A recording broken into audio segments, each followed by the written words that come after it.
जय हिंद दोस्तों, नमस्ते। और आज देखिए हमारे पास तीन तीन खुशियों की बात है। सबसे पहली चीज़ तो ये कल नवरात्रि का प्रारंभ हो गया, तो आप सभी लोगों को बहुत बधाई।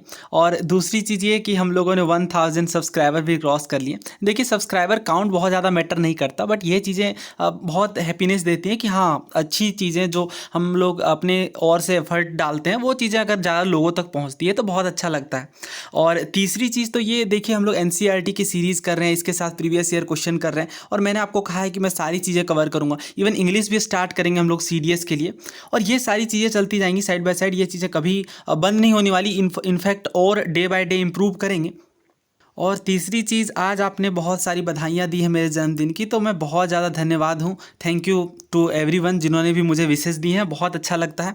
और देखिए डिफरेंट सोशल मीडियाज़ के थ्रू आप लोग कनेक्टेड हो, जैसे अब मैं इंस्टाग्राम पे भी हूँ, तो वहाँ पे भी आप जुड़ सकते हैं। और इसके अतिरिक्त हमने टेलीग्राम के अंदर हमारे काफ़ी सारे मेम्बर्स हैं, तो उन सभी की बधाइयों के लिए मैं बहुत ज़्यादा धन्यवाद देता हूँ। और अब हम लोग बढ़ते हैं अपने चैप्टर की ओर। तो हमने 5 चैप्टर तक कर लिया था, हम लोग क्लास 7 की हिस्ट्री कर रहे हैं, और आज हम लोग 6 चैप्टर की ओर पढ़ेंगे। पर इससे पहले एक खूबसूरत सा कोट देखते हैं, ये मैंने कहीं पे पढ़ा है। भभकती हुई आग ना सही तुम चिंगारी ही जलाए रखना, 10 घंटे पढ़ाई ना सही 3 घंटे ही बनाए रखना। मरना भी नहीं, रण छोड़ना भी नहीं है, खुद पर तुम यकीन बनाए रखना। एक चिंगारी लगातार जलकर सब खाक कर जाती है, यही ध्यान में रखकर थोड़ा ही सही पर रोज़ पढ़ाई करना। देखिए ये कंसिस्टेंसी को बताता है। आपको बिल्कुल भी 10 घंटे पढ़ने की ज़रूरत नहीं है। अगर आप 3-3 घंटे ही पढ़ते हो तो आप वीक में देख सकते हो कितने सारे यहाँ पे 21 आवर, और इस तरह से काफ़ी सारे आपकी तैयारी हो जाएगी। बट यही है, कंसिस्टेंट आपको रहना है। कंसिस्टेंस इन द सेंस, एक दिन आपने मान लीजिए 8 घंटे पढ़ाई कर ली, बट दूसरे दिन आप 2 घंटे पढ़ पा रहे हो, आधे घंटे पढ़ पा रहे हो, तो ये नहीं करना। जो भी रखना है बिल्कुल कंसिस्टेंट रखना, और गैप नहीं रखना। बहुत बार लोग बहुत ज़्यादा गैप कर देते हैं। 1 घंटे काफ़ी ज़्यादा पढ़ाई कर ली एक दिन, और दूसरे दिन बिल्कुल ही गैप कर दिया, तीसरे दिन बिल्कुल गैप कर दिया, और फिर दोबारा कंसिस्टेंट होने में प्रॉब्लम आती है। इसलिए कहा जा रहा है हमेशा आपको कंसिस्टेंस रहना है, because consistency is the rarest of human quality.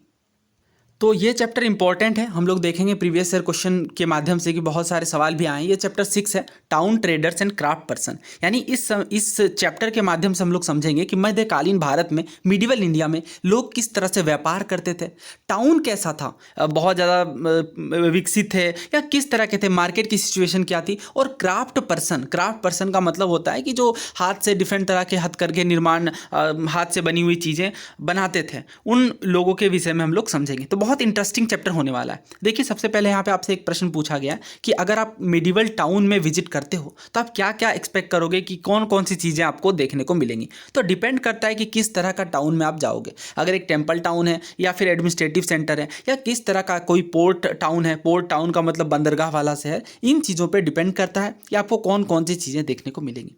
In fact बहुत सारे टाउन बहुत सारे सेवरल फंक्शन भी करते हुए पाए जाते हैं, जैसे एडमिनिस्ट्रेटिव सेंटर हो गए, टेम्पल टाउन भी हो सकते हैं, और साथ के साथ कमर्शियल एक्टिविटी और क्राफ्ट प्रोडक्शन को भी दिखाते हैं। अगर बात करें मैप के थ्रू, तो देखिए कुछ जगहें इसमें इंपॉर्टेंट है, जैसे हम्पी और ये सूरत, ये सब जगहें तो आज के डेट में भी हैं, और ये सब अच्छे से हम लोग याद रख सकते हैं। यहाँ पे बात की गई है सम इंपॉर्टेंट सेंटर के विषय में। ना आगे बढ़ते और इंपॉर्टेंट चीज़ों पर बात करते हैं। देखिए सबसे पहले हम लोग समझेंगे एडमिनिस्ट्रेटिव सेंटर की ओर। देखिए एडमिनिस्ट्रेटिव सेंटर का क्या मतलब है, वैसी जगह है जहाँ पे एडमिनिस्ट्रेशन देखने को मिले, राजा के द्वारा कंट्रोल देखने को मिले। सबसे पहले यहाँ पे बात की जा रही है बहुत ही फेमस शहर थंजावुर के विषय में। तो थंजावुर की जब बात की जा रही है, ये कहा जा रहा है कि ये चोलों की राजधानी थी। तो आपको ध्यान रखना है, चोला कैपिटल कहाँ थी, थंजावुर, हजारों साल पहले। और यहाँ के जो सबसे खूबसूरत बात है, बात की जा रही है राज राजेश्वर टेम्पल के बारे में, जिसे बृहदेश्वर का मंदिर भी कहते हैं। आपको ध्यान रखना, ये बृहदेश्वर मंदिर जिसे राज राजेश्वर टेम्पल कहते हैं, ये 1010 एडी में किनके द्वारा बताइए, राजा राज चोल के द्वारा बनाया गया। वेरी इंपॉर्टेंट, ये तीनों फैक्ट बहुत बार एग्जाम्स के अंदर पूछे गए हैं, बहुत ज़्यादा महत्वपूर्ण है। अब इस शहर की खास विशेषताओं में बात करें तो ये एक बहुत ही ब्यूटीफुल टाउन है। कावेरी रिवर फ्लो करती है, और कावेरी एक पेरेनियल रिवर है। पेरेनियल रिवर का मतलब ये है कि सालों भर पानी रहता है। Most of the south Indian river perennial नहीं है, बट कावेरी एक पेरेनियल रिवर है। और यहाँ पे आप राज राजेश्वर टेम्पल की घंटियों की आवाज़ सुन सकते हैं, जिन्हें राजा राज चोल के द्वारा बनाया गया। ये सब बातें हम लोगों को पता होनी चाहिए, बहुत ज़्यादा इंपॉर्टेंट है। इसके अलावा अगर बात करें तो यहाँ पे बहुत खूबसूरत मंडप और पेवेलियन भी देखने को मिलते हैं। पेवेलियन होते हैं ना, जो वुडन वुडन चीज़ों से बनाए जाते हैं। इस तरह से आर्मी के बैराक भी देखने को मिलते हैं। और देखिए बात कर रहे हैं हम लोग काफ़ी सालों पहले की, लगभग अगर आप देखें तो 1000 साल पहले की, क्योंकि 10th सेंचुरी की बात की जा रही है। टाउन की अगर बात करें तो बसलिंग है मार्केट के साथ, ग्रेन्स देखने को मिल रहे हैं, स्पाइसेस, क्लोथ, बहुत सारी चीज़ें यहाँ पे, बहुत सारे सामान बेचे जा रहे हैं।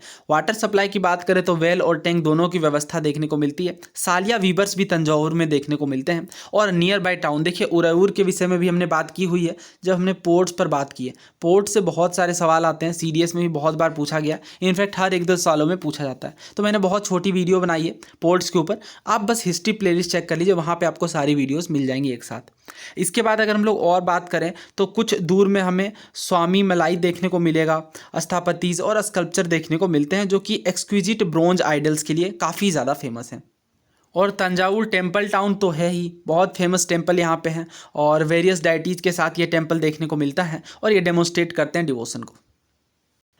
इसके अलावा बात करें अगर टेम्पल के बगल में और शहरों की, तो temple emerged around town emerged around temple such as those of Bhilla Swami. तो देखिए बताया जा रहा है कि जो टाउन्स हैं वो टेम्पल के अराउंड जो इवॉल्व हुए हैं, जो ग्रो हुए हैं, उनमें सबसे फेमस बात की जा रही है भिल्ला स्वामी की, जिसे भिलसा कहा जाता है या फिर विदिशा आज के डेट में कहा जाता है, जो कि मध्य प्रदेश में है। इसके अलावा सोमनाथ की बात की जा रही है, सोमनाथ टाउन की, जो कि गुजरात में है। ये बहुत फेमस टाउन्स हैं जो कि टेम्पल्स के किनारे बसे हुए देखने को मिलते हैं।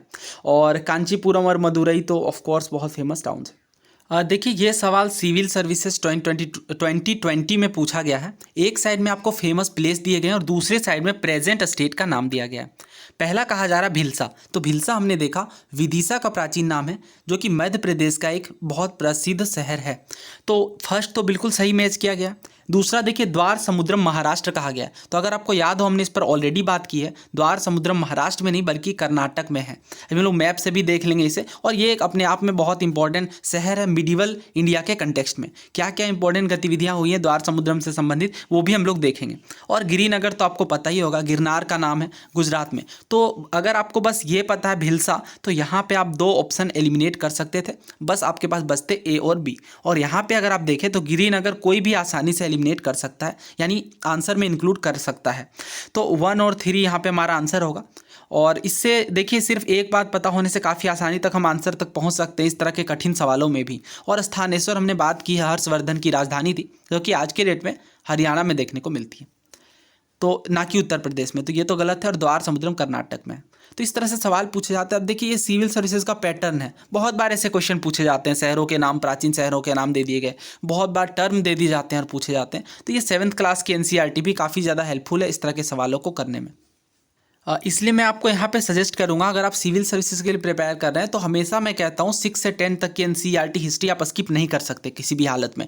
11-12 थीम्स वाली है वो अदर बुक जो स्टैंडर्ड सोर्सेज इसमें कवर्ड की जाती हैं, बट यहाँ पे कुछ टर्म हैं, कुछ मैप्स हैं, कुछ शहरों के नाम हैं, ये चीज़ें बहुत बार पूछी जाती हैं, खास करके बॉक्सेस से। अगर आपको याद हो तो लास्ट के लेक्चर में मुगल डायनेस्टी पर हमने बात भी की थी कि किस तरह से क्वेश्चन यहाँ पे पूछा गया जब बुक के ट्रांसलेशन की बात की गई थी निजामुद्दीन पानीपति के द्वारा, तो वो हमने देखा वो बॉक्स के अंदर था। तो इस तरह की चीज़ें इंपॉर्टेंट है। तो यहाँ पे आप देख सकते हैं भिलसा जो हमारे डायरेक्टली पूछ लिया गया सिविल सर्विसेज में, तो ऐसे क्वेश्चन बहुत बार पूछे जाएंगे। आगे अगर बात करें पिलग्रिमेज सेंटर की, यानी पवित्र तीर्थ स्थल वाले सेंटर की, तो यहाँ पे वृंदावन देखने को मिलता है, तिरुवन्नमलाई और राजस्थान में अजमेर और बहुत जगहों पे ये चीज़ें देखने को मिलती हैं। अब देखिए बात करते हैं छोटे शहरों की। तो अगर आप 8th सेंचुरी के बाद देखें तो हमारे इंडिया में कुछ स्मॉल टाउन्स देखने को मिलते हैं, और ये प्रोबेबली इमर्ज हुए होंगे बड़े गाँवों से। पहले वो बड़े गाँव हुए होंगे, फिर धीरे ये स्मॉल टाउन्स में डेवलप हो गए। अब स्मॉल टाउन्स की खास विशेषताएं ये होती थी कि मंडी देखने को मिलता था जिसे मंडपिका कहा जाता था। और यहाँ पर क्या होगा, ऑफकोर्स आज के डेट में भी ये टर्म यूज़ होता है, यहाँ पर लोग अपने सामान लाते थे बेचने के लिए, ओके, मंडी में। और इसके अलावा अगर आप देखें तो हट्टा देखने को मिलता है जिसे बाद में हाट कहा जाने लगा, और ये शॉप्स के रिप्लेस हुआ मार्केट स्ट्रीट देखने को मिलते हैं। और बहुत सारे यहाँ पे आपको potters, sugar makers, toddy maker, smith, stone masons, बहुत तरह के लोग देखने को मिलेंगे जो अलग अलग हाथ से बने सामानों के लिए बाजार पहुँचते हैं अपने सामान को सेल करने के लिए। और इसके अलावा हॉर्सेस, साल्ट, बहुत सारी चीज़ें यहाँ पे देखने को मिलती है मार्केट में। यूजुअली एक सामान देखने को मिलता है जो कि बाद में जमींदार से रिप्लेस होता है। ये एक फोर्टिफाइड, देखिए हमने पहले भी बात की सामंता के विषय में, आई थिंक वो 3rd या 4th लेक्चर था, वो भी बहुत ज़्यादा इंपॉर्टेंट है। और इसके बाद अगर आप देखें तो फोर्टिफाइड पैलेस देखने को मिलता है टाउन्स के नियर बाय में, और जिसमें टैक्सेस लगाए जाते हैं किनके द्वारा, जमींदार या सामंता के द्वारा, ट्रेडर्स पर, आर्टिसन पर और आर्टिकल्स बेचने वाले और जो ट्रेड कर रहे हैं उन लोगों पर। और and sometimes donated the right to collect this taxes to local temple. Okay, और डोनेट और कभी कभी यहाँ पे राइट टू कलेक्ट टैक्सेस भी देखने को मिलता है लोकल टैक्सेस में, यानी ये लोकल टेम्पल्स में भी ये टैक्स कलेक्ट कर सकते हैं। देखिए बात करते हैं व्यापारियों के विषय में, तो बहुत तरह के व्यापारी देखने को मिलते हैं जिसमें बंजाराज भी हैं, जिसके विषय में डिटेल में हम लोग चैप्टर 7 में देखेंगे। आइए तो यहीं पे कर देख लेते हैं चैप्टर 7 में बंजारा के विषय में क्या बताया गया, ताकि आसानी से हम लोग चीज़ें लिंक कर सके। देखिए बंजारा के विषय में बताया जा रहा है, ये मोस्ट इंपॉर्टेंट ट्रेड नोमैड्स हैं। ट्रेडर नोमैड्स का मतलब ये होता है जो एक जगह से दूसरे जगह जाते रहते हैं ट्रेड के पर्पज से। ओके, और ये इनका कारवां होता था जिसे टंडा कहा जाता था। ध्यान रखना है आपको, टर्म के ऊपर सिविल सर्विसेज में क्वेश्चन पूछा गया, बंजारा के विषय में भी सवाल आया है। बात करें अगर सुल्तान अलाउद्दीन खिलजी के टाइम पे, तो ये बंजारों का इस्तेमाल करते थे ताकि ग्रेन्स को ट्रांसपोर्ट किया जा सके, सिटी मार्केट में लाया जा सके। और जहांगीर के टाइम पे भी अगर आप देखें तो अपने मेमोयर्स में लिखते हैं कि बंजारा जो है ग्रेन को एक जगह से दूसरी जगह कैरी करते हैं अपने ब्लॉक्स में, डिफरेंट एरियाज में, और टाउन में ले जा करके ये अपने फूड ग्रेन्स को बेचते हैं। और इसके अलावा अगर आप देखें तो मुगल आर्मी को भी ये फूड ग्रेन ट्रांसपोर्ट करते हैं मिलिट्री कैंपेन्स के दौरान। बहुत बार जब मिलिट्री अभियान चलते हैं, अटैक किया जाता है शहरों पर या अलग अलग किंगडम पर, तो उस टाइम पे भी बहुत सारे ग्रेन्स की ज़रूरत पड़ती है, तो इसे भी ट्रांसपोर्ट करने का काम ये करते हैं। यहाँ पे पीटर मंडी ने भी बहुत कुछ लिखा है, जो कि एक इंग्लिश व्यापारी था। हमने ट्रेवलर्स पर बात की है पीटर मंडी के विषय में, बहुत इंपॉर्टेंट होते हैं देखिए ट्रेवलर्स वाला टॉपिक, क्योंकि इतिहास को समझने का एक महत्वपूर्ण माध्यम जो यहाँ पे आए हैं, बहुत सारे ट्रेवलर्स यात्री जो भारत के विषय में डिफरेंट बातें लिखते हैं, वो चीज़ें भी बहुत बार इतिहास को समझने में मदद करती हैं, इसलिए एग्जामिनर का हमेशा फोकस रहता है इन चीज़ों पर। तो अगर आप देखें तो अर्ली 17th सेंचुरी में ये आते हैं, काफ़ी पहले का टाइम है। और अर्ली 17th सेंचुरी में अगर आप देखें तो अकबर जहांगीर का टाइम होता है, क्योंकि 1605 में अकबर की डेथ होती है, तो आप समझ सकते हैं अर्ली 17th सेंचुरी का टाइम पीरियड। उस टाइम पे बताया जाता है बंजारों के विषय में, ये बहुत कुछ लिखते हैं कि किस तरह से यहाँ पे टंडा देखने को मिलता है, एक टंडा में बहुत सारे परिवार होते हैं और बहुत सारे ऑक्शन यहाँ पे यूज किए जाते हैं बंजाराज के द्वारा।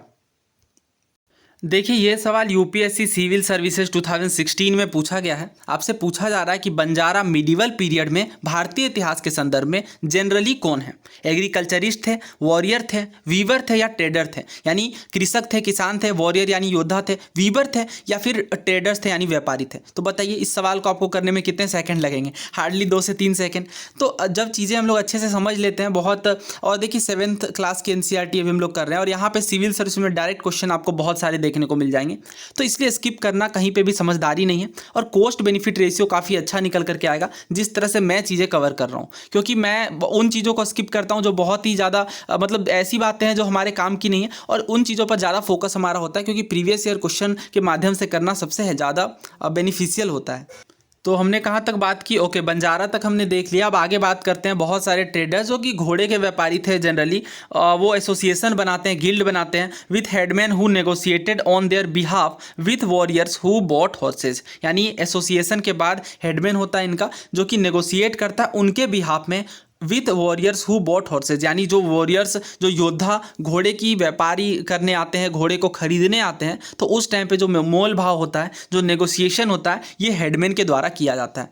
देखिए ये व्यापारी हैं, इनका ये ग्रुप है, यहाँ पे काफ़ी सारे मान लीजिए 150 व्यापारी हैं, तो इनकी तरफ से एक हेड होगा और ये हेड सारी बातें हैंडल करेगा कि किस घोड़े को किस कीमत पर बेचा जाना चाहिए। ये चीज़ें मैं क्यों बता रहा हूँ? क्योंकि इस पर सिविल सर्विसेज में क्वेश्चन आया, अभी हम लोग देखेंगे भी आगे। इस तरह से डायरेक्टली नहीं आया, बट अगर आपको ये चीज़ें पता है तो काफ़ी आसानी से आप कर लेंगे जब बात आएगी गिल्ड वाले सवाल की श्रेणी। हालांकि मैंने प्रीवियस ईयर क्वेश्चन को मैं बहुत बार लेता हूं, क्योंकि आपके दिमाग में बिल्कुल अच्छे से यूपीएससी का पैटर्न पता होना चाहिए आपको कि किस तरह से सिविल सर्विसेज में क्वेश्चन फ्रेम होते हैं। अगर ये चीज़ आपके माइंड में, इसलिए हर कोई यहाँ पे रिकमेंड करता है कि 5 से 10 बार आपको प्रीवियस ईयर क्वेश्चन बिल्कुल अच्छे से करने हैं, थोरोली करने हैं। ना देखिए बात करते हैं, बहुत सारे ट्रेडर्स को यहाँ पे किंगडम और फॉरेस्ट से भी गुजरना पड़ता था। जनरली ये कारवां में चलते थे। कारवां का मतलब आपको पता होगा, काफ़ी सारे लोग साथ में चलते थे और गिल्ड बना करके चलते थे ताकि इनका इंटरेस्ट प्रोटेक्ट हो सके और इन्हें किसी प्रकार का कोई खतरा ना हो। और अगर आप देखें तो साउथ इंडिया में बहुत सारे गिल्ड देखने को मिलते हैं 8th सेंचुरी में। और सबसे फेमस अगर गिल्ड की मैं बात करूं तो मणिग्रामम है पहला, दूसरा नाना देसी। ओके, ये क्या है? गिल्ड है। गिल्ड का मतलब समूह है, श्रेणी है, और ये व्यापारियों का एक समूह है जो कि गिल्ड कहलाता है। और ये अपने इंटरेस्ट को प्रोटेक्ट करते हैं और इसमें एक हेडमैन भी होता है जो सारी चीज़ें नेगोशिएट करता है। और ये जो गिल्ड है traded extensively both with in the peninsula and with south east Asia and China, यानी भारत के अंदर ही और बहुत सारे बाहर के देशों के साथ भी व्यापार करते हैं ये मिलकर। ये सवाल रिसेंटली सीडीएस में पूछा गया। सीडीएस 2 2022 का क्वेश्चन है मिडिवल हिस्ट्री से। पूछा जा रहा है व्हाट वेयर मणिग्रामम एंड नाना देसी इन ईयरली मेडिवल पीरियड, यानी ईयरली मेडिवल पीरियड की जब शुरुआत होती है 8th सेंचुरी के ऑनवर्ड्स में, तो मणिग्रामम और नाना देसी क्या थे? पहला कहा जा रहा है कि ये नॉन रेवेन्यू पेइंग विलेजेस का ग्रुप था, क्लस्टर था। दूसरे ऑप्शन में कहा जा रहा है कि विलेज लेवल के कम्युनिटी ग्रुप्स थे। तीसरे में कहा जा रहा है ये भारतीय व्यापारियों का एक ग्रुप होता था, गिल्ड होता था। चौथे में कहा जा रहा है ये एक लिटरेरी सोसाइटी है कैपिटल टाउन में। तो अब बताइए इस क्वेश्चन का आंसर क्या होगा? गिल्ड्स ऑफ इंडियन मर्चेंट्स, यानी भारतीय व्यापारियों का समूह। तो इस तरह से क्वेश्चन फ्रेम होते हैं। सीडीएस में अगर आप देखें तो एंशिएंट और मिडिवल से बहुत ज़्यादा सवाल नहीं पूछे जाते थे, बट इस बार काफ़ी सारे क्वेश्चन पूछे गए हैं, तो आपको बिल्कुल तैयार रहना होगा। और इतिहास को और बाकी विषयों को इग्नोर करना बिल्कुल भी समझदारी नहीं है। तो इसलिए मैंने आपको कहा था ये चैप्टर काफ़ी ज़्यादा इंपॉर्टेंट है। आप देख सकते हैं यहाँ पे लाइन बाय लाइन से क्वेश्चन फ्रेम किए जा रहे हैं यूपीएससी के द्वारा। इसके अलावा और भी कम्युनिटीज़ की बात की जा रही है। Chettiar and Marwari Oswal who went on to become the principal trading group, जो कि प्रिंसिपल ट्रेडिंग ग्रुप एक प्रमुख व्यापारियों का एक ग्रुप निकल करके आया है। Gujarati traders including the communities of Hindu Bania and Muslim Bohras traded extensively with the port of red sea, यानी यहाँ पे अदर कम्युनिटीज़ भी देखने को मिलती हैं जो रेड सी में, पर्शियन गल्फ में, ईस्ट अफ्रीका में, साउथ ईस्ट एशिया में और बाकी देशों के साथ बहुत ज़्यादा व्यापार करती हैं। They sold textile and spices in this port, यहाँ पे पोर्ट में टेक्सटाइल को हो गया या फिर स्पाइसेज सेल करना, ये चीज़ें यहाँ पे व्यापार के थ्रू की जाती हैं।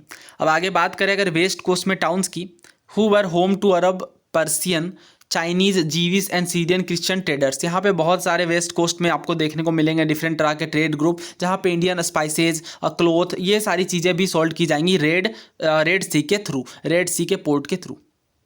और इसके अलावा देखिए बात की जा रही है स्पाइसेज जो कि ट्रॉपिकल क्लाइमेट में ग्रो होते हैं, जैसे पेपर हो गई, सिनामम हो गई, नटमेग हो गई, ड्राइड जिंजर हो गई, ये सारे भी बहुत इंपॉर्टेंट पार्ट हैं व्यापार का। ये चीज़ें मैं क्यों बता रहा हूँ? क्योंकि यहाँ पे भी बहुत सारे क्वेश्चन पूछे जाते हैं कि बताइए कौन कौन सी चीज़ें ट्रेड की जाती थी, खास करके ब्रिटिश ईस्ट इंडिया के बारे में जब हम लोग देखेंगे तो वहाँ पर इस तरह के क्वेश्चन काफ़ी बार फ्रेम होते हैं। नाउ देखिए बात करते हैं शहरों में, टाउन्स में किस तरह की चीज़ें देखने को मिलती थी। तो टाउन्स में किस तरह की कलाकृतियाँ, किस तरह के क्राफ्ट देखने को मिल रहे थे वो देखते हैं। तो बिदार के क्राफ्ट पर्सन की बात की जा रही है, इतने ज़्यादा फेमस थे for their inlay work in copper and silver, यानी कॉपर और सिल्वर में ये इनले वर्क के लिए इतने ज़्यादा फेमस है कि इन्हें बिदरी कहा जाने लगा। ओके, और यहाँ पर बात की जा रही पांचाल और विश्वकर्मा कम्युनिटी की, जो कि mainly gold Smith, bronze Smith और ब्लैक स्मिथ में सोन एंड कारपेंटर इन लोगों को कंसिस्ट करते हैं। वो essential to the building of temple के निर्माण में बहुत ज़्यादा एसेंशियल हैं। और इसके अलावा बहुत इंपॉर्टेंट रोल प्ले करते हैं पैलेसेज के कंस्ट्रक्शन में, बिग बिल्डिंग्स बनाने में, टैंक रिजर्वोयर के कंस्ट्रक्शन में। सिमिलरली वीवर की बात की जा रही है, सालियार और कैकोलर्स कम्युनिटी के बारे में। They emerged as prosperous communities making donation to temple, बहुत सारे डोनेशन टेम्पल में देखने को मिलते हैं। और some aspect of cloth making like cotton cleaning, spinning and dyeing, इस तरह की जो चीज़ें हैं, इस तरह के जो काम हैं, ये एक स्पेशलाइज्ड और इंडिपेंडेंट क्राफ्ट के रूप में उभरे। नाउ देखिए बात करते हैं बहुत इंपॉर्टेंट कंपोनेंट की, क्लोजर लुक देखेंगे हम्पी, मसूलीपट्टनम और सूरत के विषय में। देखिए इस सेक्शन से भी बहुत सारे क्वेश्चन आए, इनफैक्ट हम्पी के र्यून से बहुत सारे सवाल आते हैं। सबसे पहले हम्पी को मैप में लोकेट करेंगे। Hampi is located in Krishna Tungabhadra basin which form the nucleus of the Vijayanagara empire. आपको ध्यान रखना है विजयनगर एम्पायर के टाइम पे बहुत फेमस, बहुत इंपॉर्टेंट केंद्र यहाँ पे हम्पी है। और ये कृष्णा नदी और तुंगभद्रा नदी के बेसिन में लोकेटेड है। और हमें विजयनगर एम्पायर के बारे में भी पता होना चाहिए। 1336 में पता है किनके द्वारा, ये नाम बहुत ज़्यादा इंपॉर्टेंट है। ओके, हरिहर एंड बुक्का के द्वारा ये स्टेब्लिश किया गया। तो देखिए हमारे इंपॉर्टेंट टाउन्स हम्पी हो गए, मसूलीपट्टनम हो गए, सूरत हो गए। ओके, यहाँ पे आप मैप में देख सकते हैं। हम्पी की अगर बात करें तो ये एक वेल फोर्टिफाइड सिटी थी, यानी बहुत सारी किलेबंदी मजबूत तरीके से देखने को मिलती है। मोर्टार और सीमेंटिंग एजेंट यानी जो ईंटों को जोड़ने के लिए यूज किया जाता है वह was used in the construction of these walls, यानी यहाँ पे किसी प्रकार का कोई मोर्टार और बिना सीमेंटिंग एजेंट के इन वॉल्स को बनाया गया है। और जो टेक्निक यूज़ की गई है वो वेज करने की, इंटरलॉक करके, तो बहुत यूनिक तरीके से आपको देखने को मिलेगा। ये देखिए, ये जो भी चीज़ें यहाँ पे रखी गई हैं इन्हें लॉकिंग टेक्निक से बनाया गया। कहने का मतलब यह है यहाँ किसी प्रकार का कोई मोर्टार, किसी गीली मिट्टी या फिर किसी सीमेंटिंग एजेंट का इस्तेमाल नहीं किया गया है, जो कि बहुत यूनिक बात है अपने आप में।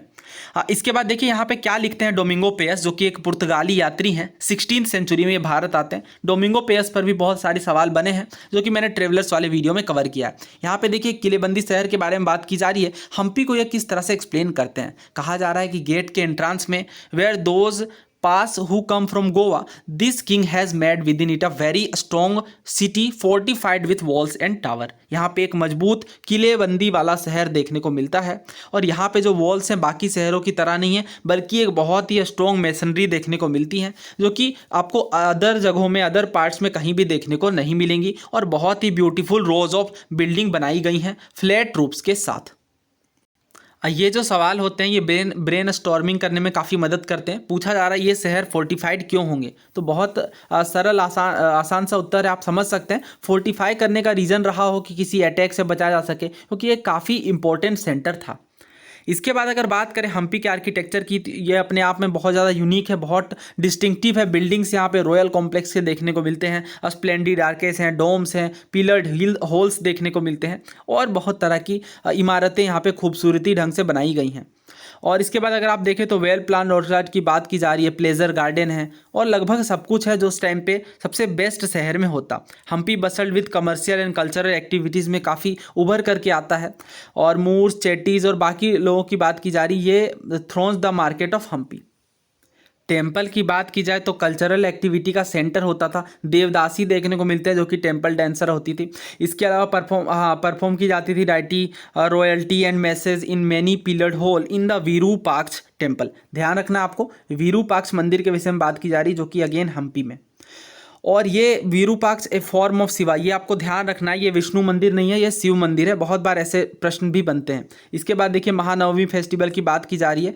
Non today's Navratri in the south was one of the most important festival celebrated at Hampi. ये हम्पी में एक बहुत फेमस फेस्टिवल है महानवमी। और देखिए विठल टेम्पल में एक स्टोन चैरियट भी देखने को मिलता है, जो कि अगेन अपने आप में बहुत यूनिक है। ये क्वेश्चन सिविल सर्विसेज 2006 में पूछा गया। पूछा जा रहा है फेमस विरूपाक्ष मंदिर कहाँ लोकेटेड है, तो इसकी हमने बात की, हम्पी में है, तो करेक्ट आंसर यहाँ पे ऑप्शन सी होगा। और एक बात आपको और ध्यान रखनी है, विजयनगर एम्पायर के जो रूलर्स हैं वो विरूपाक्ष के बिहाफ में रूल करते हैं। ये क्वेश्चन भी बहुत बार सीडीएस में पूछा गया। हम लोग जब विजयनगर एम्पायर के बारे में पढ़ेंगे तब उन चीज़ों को डिटेल में कवर करेंगे। आई नो ये चैप्टर काफ़ी लंबा होता जा रहा है, बट आप देखेंगे कि बहुत सारे क्वेश्चंस यहाँ पे पूछे गए हैं। और यहाँ पे देखिए हम्पी के बात की जा रही है कि हम्पी कब र्यून में आता है, जब विजयनगर एम्पायर की डिफीट हो जाती है 1565 में। आपको बताना है कि बैटल ऑफ राक्षस तांगड़ी या बैटल ऑफ तालीकोटा कब लड़ा गया। कमेंट बॉक्स में आप इसका आंसर करिए, और किन एम्पायर के बीच लड़ा गया। वेरी इंपॉर्टेंट क्वेश्चन, अभी सीएपीएफ में ये पूछा गया है 2022 के अंदर ही। इसके अलावा हाँ, डेक्कनी सुल्तान्स के द्वारा यहाँ पे डिफीट देखने को मिली। गोलकुंडा, बीजापुर और अहमदनगर, बेरार, बिदार, ये हम लोग देखेंगे जब लास्ट में हम लोग देखेंगे तो। और इसके बाद देखिए यहाँ पे गेटवे की बात करें, सूरत के विषय में बात की जा रही है, जो कि वेस्ट का एक गेटवे है। अगर आप मैप में देखें, एक सेकेंड मैं इसे रीड्रॉ करता हूँ। देखिए यहाँ पे जो मैप में बात करेंगे हम लोग, तो सूरत के विषय में, तो देखिए सूरत जो कि गुजरात में, ये अगेन एक बहुत इंपॉर्टेंट वेस्टर्न ट्रेड का सेंटर बनता है। किस तरह से वो हम लोग देखेंगे। और इसके बारे सिविल सर्विसेज में भी क्वेश्चन पूछा गया, केबीसी में भी काफ़ी हैवी अमाउंट में पूछा गया, वो सारे क्वेश्चंस भी हम लोग देखेंगे। और वैसे दोनों सेम ही सवाल है जो सिविल सर्विसेज केबीसी में पूछा गया। एम्पोरियम के बारे में बात की जा रही है। एम्पोरियम वैसी जगह होती है जहाँ पे गुड्स अलग फ्रॉम डाइवर्स प्रोडक्शन सेंटर के साथ में लाए जाते हैं और बेचे जाते हैं। तो वेस्ट के गेटवे की बात करेंगे। क्यों वेस्ट का गेटवे? क्योंकि सारे व्यापार अगर आप देखें तो मुगल डायनेस्टी से लेकर मिडिवल पीरियड में सारे व्यापार सूरत के थ्रू ही होते थे। तो सूरत एक एम्पोरियम था, जैसा हमने बात की वेस्टर्न ट्रेड का, यानी बहुत सारी चीज़ें बेची जाती थी। और ये खंबात की खाड़ी से होकर के, खंबात की खाड़ी आपने देखी होगी मैप के अंदर, वहाँ से होकर के व्यापार किए जा रहे थे। अहमदाबाद हो, सूरत हो, ये सारे ट्रेड के गेटवे माने जा रहे थे वेस्ट एशिया के साथ, यानी गल्फ ऑफ हॉर्मुज के साथ। और सूरत को देखिए गेट ऑफ मक्का कहा जाता है, मक्काई द्वार आप कह सकते हैं। क्यों? Because many pilgrim ship set sail from here, क्योंकि ज़्यादातर पिलग्रिम शिप यहाँ से सेल के लिए जाते हैं। तो ये क्वेश्चन सिविल सर्विसेज में पूछा गया, आई थिंक 2001 में पूछा जा रहा है कि which among the following ports was called Babul Makka, यानी गेट ऑफ मक्का, यानी मक्का का द्वार, ड्यूरिंग द मुगल पीरियड। तो इसका आंसर क्या है बताइए? सूरत। करेक्ट आंसर सूरत है, हमने देखा और इसके रीज़न भी हमने समझा। तो देखिए ये क्वेश्चन केबीसी में भी पूछा गया था, काफ़ी हेफ्टी अमाउंट में, आई थिंक करोड़ों में, तो ये आपको ध्यान रखना है। और बाकी शहरों की अगर हम बात करें तो ये शहर कॉस्मोपॉलिटन देखने को मिलते हैं, हर कास्ट हर क्रीड के लोग रहते हैं। और 17वीं सेंचुरी में अगर आप देखें तो डच और इंग्लिश फैक्ट्रियाँ भी और वेयर हाउसेज भी सूरत में बननी शुरू हो गई। और एक इंग्लिश क्रॉनिकलर ओविंगटन के अनुसार, जो कि इस पोर्ट के बारे में एक अकाउंट लिखते हैं, an average 100 ships of different countries could be found anchored at the port at any given time. आप समझ सकते हैं 100 से ज़्यादा जहाज़ यहाँ पे देखने को मिलते हैं जो एक समय में यहाँ पे खड़े होते हैं। तो बहुत इंपॉर्टेंट शहर अपने आप में ट्रेड के पर्पज़ से। और कॉटन टेक्सटाइल के सेलिंग के लिए भी बहुत सारे शॉप्स देखने को मिलते हैं, सेवरल रिटेल और होलसेल शॉप। और ये जो टेक्सटाइल हैं सूरत के, ये गोल्ड लेस बॉर्डर के लिए भी काफ़ी ज़्यादा फेमस है, जिसे जरी कहा जाता है। And had a market in West Asia, और बाकी शहरों में, बाकी देशों में भी इनका मार्केट देखने को मिलता है। और स्टेट के द्वारा यहाँ पे न्यूमरस रेस्ट हाउसेज बनाई जाती हैं ताकि जो लोगों की नीड है उनकी टेक केयर किया जा सके, क्योंकि दुनिया भर के लोग यहाँ पर आ रहे हैं तो ठहरने के लिए एक अच्छे रेस्ट हाउस ज़रूरी होता था। There were magnificent building and innumerable pleasure park, बहुत सारे बिल्डिंग्स यहाँ पे देखने को मिलते हैं, इननुमरेबल प्लेजर पार्क हैं। और काठियावाड़ सेठ और महाजन यानी जो money changer had huge banking houses at Surat, Surat में बहुत सारे ह्यूज बैंकिंग हाउसेज देखने को मिलते हैं। और ये गौरतलब होगा कि जो Surat hundis were honoured in the far of market of Cairo in Egypt, Basra in Iraq and Antwerp in Belgium. तो हुंडी क्या है, हुंडी के विषय में पहले समझ लेते हैं, तब इस स्टेटमेंट को हम लोग समझ पाएंगे। तो जैसा कि ये जो बोल्ड में वर्ड लिखे जाते हैं, इनके बारे में बॉक्सेस में लिखा जाता है।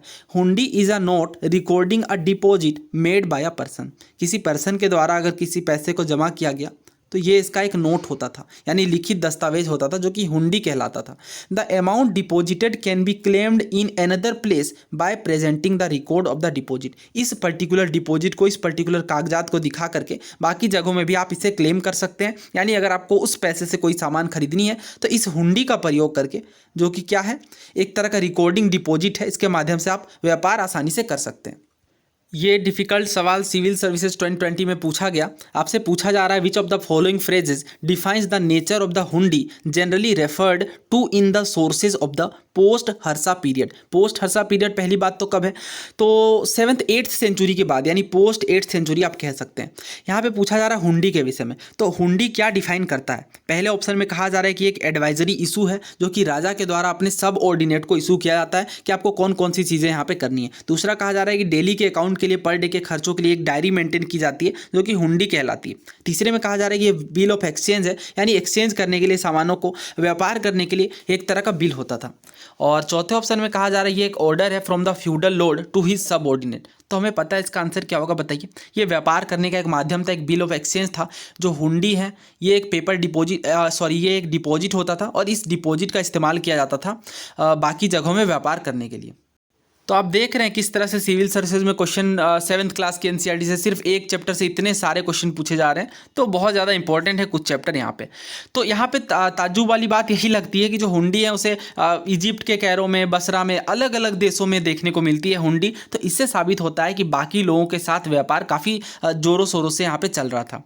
और अगर आप देखें तो 17th सेंचुरी के बाद में बताया जा रहा है कि सूरत डिक्लाइन होना शुरू हो गया। This was because of many factor. पहला तो यह कि जो मार्केट और प्रोडक्टिविटी लूज कर गई because of the decline of Mughal empire, Mughal empire के डिक्लाइन होने के साथ ही। इसके अलावा जो सी रूट है, जो समुद्री मार्ग है, इसे पोर्टुगीज के द्वारा कंट्रोल किया जाने लगा। And competition from Bombay where the English East India Company shifted its headquarter. तो हमें पता है इंग्लिश ईस्ट इंडिया कंपनी अपना हेडक्वार्टर शिफ्ट करती है बॉम्बे में। इसके बाद से बहुत ज़्यादा कंपटीशन देखने को मिला, और आज के डेट में तो हमें पता है ये सूरत एक बसलिंग कमर्शियल सेंटर है। दोस्तों ये चैप्टर काफ़ी लेंदी है और भी बहुत सारे कंसेप्ट हैं यहाँ पे, तो इसे हम लोग नेक्स्ट वीडियो में कवर कर लेंगे। इस पार्ट में इतना ही रखते हैं। उम्मीद है आपको ये वीडियो सीरीज़ पसंद आ रही होगी, और अगर आप चैनल पर नए हैं तो सब्सक्राइब कर लीजिए। Thank you so much.